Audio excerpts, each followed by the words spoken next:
سپیکر سیټینګ کوئ، د ماوس سیټینګ سو، د ژبې تبدیلیدن سو، یعنې کې د کمپیوټر تنظیمات له دغه ځایه څه کېږي.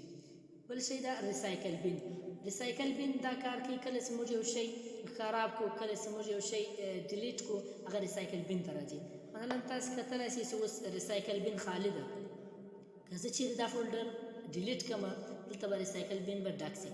نو زه راځم دا فولډر ډیلیټوم. د فولډر د ډیلیټېدو دپاره به تاسې د موس چپه کلیک وکړئ. چپه کلیک چې مو وکړئ داسې یو منیو به خلاصه شي. له ښې له خوا دریم اپشن دی ډیلیټ باندې لیکلی دی، ډیلیټ به باندې وي. تاسو کتلی شئ چې بله داسې یو پټه خلاصه سوله، دلته لیکلي دي یس اور نو. که زه چیرې یس باندې وم دا ډیلیټېږي، که زه چیرې یس نه باندې وم نو باندې وم دا فولډر بېرته د هلته پاتېږي. نو زه راځم یس باندې وم. تاسو کتلی شئ چې له دې ځایه چې ډیلیټ سو او ریسایکل بین چې ده هغه باندې ډک سو.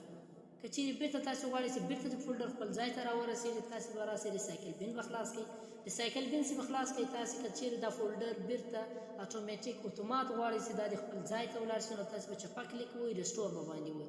تاسې ورته ګورئ چې زه رسټور باندې وم، فولډر بېرته خپل ځای ته ځي. تاسې کتلی شئ چې ما رسټور باندې ولی، فولډر بېرته خپل ځای ته راغلی. که چیرې تاسو غواړئ چې دی د خپل ځای ته نه ځي، زه چیرې ږدم هغه ځای ته دې ولاړ شي، نو تاسې بېرته راسئ دا فولډر به ډیلیټ کړو. فولډر چې مې ډیلیټ کړئ، که چیرې تاسو غواړئ چې دی خپل ځای ته نه ځي، نو به تاسې چپه کلیک باندې وئ. چپه کلیک چې باندې ولی کټ به کوئ، چې کټ مو کوئ، چې چیرې تاسو غواړئ کوم فولډر کې تاسې ږدئ په هغه فولډر کې تاسې ږدلی شئ.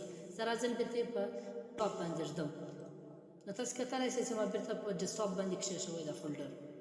کمپیوټر دا کار ده، کله چې هارډ ډیسک ډرایوونه موږ ګورو نو موږ به کمپیوټر خلاصوو، بیا موږ ته د هارډ ډیسک ډرایوونه چې دي هغه بیا موږ لیدلی شو. نو راځئ مو تاسې کمپیوټر خلاصوو. تاسې کتلی شئ چې کمپیوټر مو خلاص کړئ، دلته یو دوه ډرایو به ورته ښکارېږي، یو سی ده یو ای ده. یوه ته یې داسې د وینډو علامه هم ورکړې ده چې په دې کې وینډو انسټال ده. که چیرې دې ته موږ یو شی انسټال کړو، مثلا یو شی کې کښېږدو یا نعتونه کې کښېږدو یا بل داسې نور ډاکومنټ خطونه کې کښېږدو، که چیرې بیا زموږ د کمپیوټر یا وینډو خرابه شي یا وینډو یې کرپ شي، بیا بېرته موږ انسټالیشن ورکوو، نو دا ټول سان له دې ځای څخه خرابېږي. که چیرې موږ په ای کې کښېږدو، که بیا چیرې زموږ کمپیوټر وینډو خرابه هم شي، خو زموږ خپل شیان چې دي هغه به په ای ډرایو کې پراته وي، له ای ډرایو څخه نه ډیلیټېږي. که چیرې موږ په سی ډرایو کې کښېږدو، له سی ډرایو څخه ډیلیټېږي. دا و ډرایوونه.